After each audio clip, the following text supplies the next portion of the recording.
So finally, the wait is over. The FrostSpark collection is here. By the time that this video goes live, the collection should be available to players. So hooray!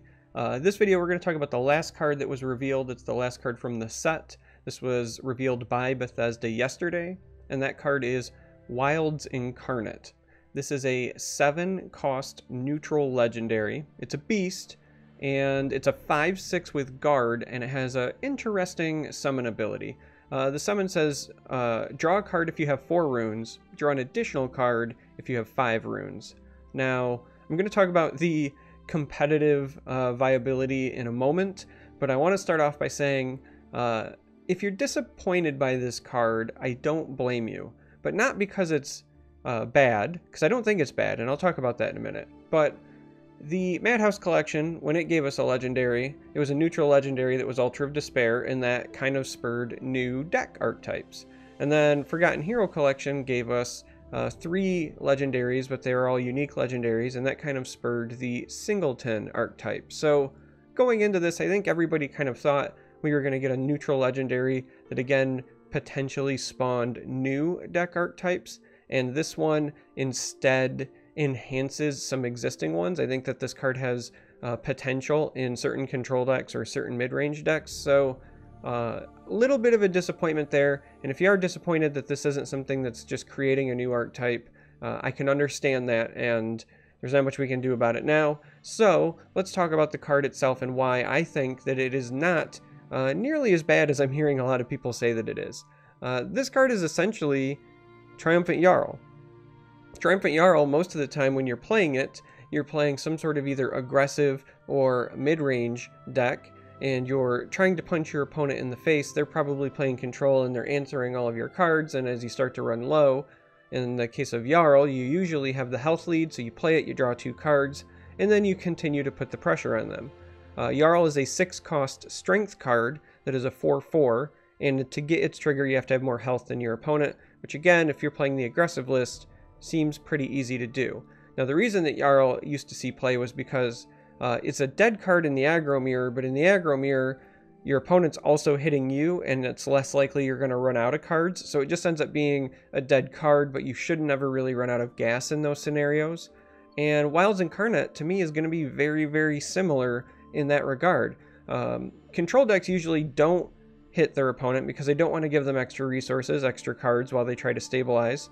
So if you're playing against a control deck and you start to run low on resources, it's very, very likely you're going to be able to trigger this for 2 cards.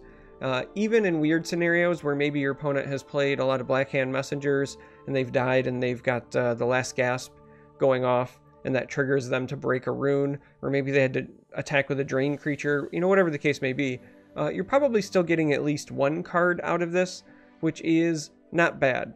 So it's very similar to Jarl, and in many ways I actually think this is just better than Jarl. Again, Jarl's a 6-cost strength creature that's a 4/4 body, no keywords. For 1 more magicka, so from 6 to 7, you get +1 attack, +2 health, and a keyword out of it. And the keyword is not necessarily something that you can ignore either, because one of the drawbacks to Jarl is if you're in some sort of tempo race, Jarl is definitely a dead card because a vanilla 4/4 that does nothing for you is terrible. However, this having guard could make it relevant. Is it likely that the guard is going to save you? Probably not. There's a lot of silences, a lot of ways that people can get around guards. Shadow Shift is very popular at the moment, but they might not have it. And if you don't have any other option, like there's been times where I've been playing aggressive lists and I've just thought to myself, man, if I just had any guard, I could probably buy myself 1 more turn. This is any guard, like this fits that mold. The fact that this is neutral and not strength also, I think, helps it wildly, because the truth is Jarl was also dropped because of Ash Berserker. There's just better card draw in the strength right now, so you don't need to run Jarl, and so Jarl is almost kind of a waste. If I could play Jarl in mid-range Sorcerer, I would play Jarl in mid-range Sorcerer. If I could play Jarl in like a mid-Monk or Spell Sword, right? I've been hearing forever people want to give Spell Sword some support. One of the weakest points of Spell Sword is always card draw. Hey, guess what? This is a neutral card that has the potential to draw you cards. So yeah, I think it's playable. I think that there's a big case to be made about playing this in something like a mid sorcerer.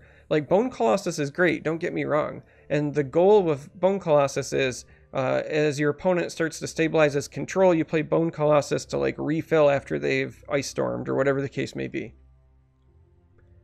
I almost feel like if I knew that I could draw 2 cards, right, every time, I feel like this is better than Bone Colossus. I think that the 2 cards are going to be more powerful than the little 1/1s that the Bone Colossus creates. And this is already a little bit bigger stat-wise anyway. And this is certainly a better card than Bone Colossus is, again, in aggro or tempo mirrors. Bone Colossus has a nickname of Bone Daddy, but he's also called Hand Daddy often, because there's many times where it would just lose you the game to play him because it would be a tempo loss and he doesn't do anything. This card, at a minimum, at least has guard, which makes it better. Do I think this card is straight better than Bone Colossus? Probably not, but it's certainly on par. It's something I would consider. Again, same thing. Like in Spell Sword, where I don't even have like Daggerfall Mage, I think Wilds Incarnate is better. That doesn't mean that that deck suddenly becomes playable, but if you're the kind of person who's just like a diehard Spell Sword player, you might want to consider the Wilds Incarnate. I think that it is also okay in certain control decks, specifically ones that maybe wanted to draw cards but didn't have access to Vigilant Giant, didn't have access to Eclipse Baroness. Perhaps this is a attractive alternative. Again, the fact that this is neutral, I think, helps it, because there are a lot of archetypes that just aren't seeing play because they don't have card draw or cycle. And if you can figure out a way to make this reliably trigger, this starts to fill that void. So at a minimum, I think it's worth experimenting with. And that is, you know, exciting. Now, I also want to say something real quick. A lot of people have been disappointed because of the power level of this card as well, and this set overall.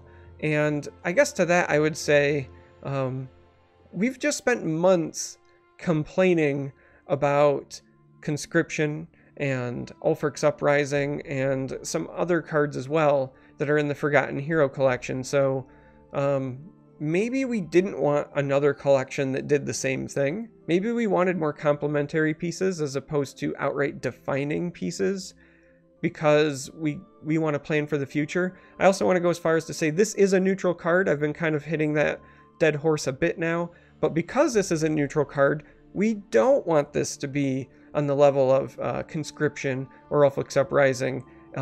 If we're the community, I've actually said that I was fine with Conscription and Uprising being neutral because I felt like that did a lot for certain classes.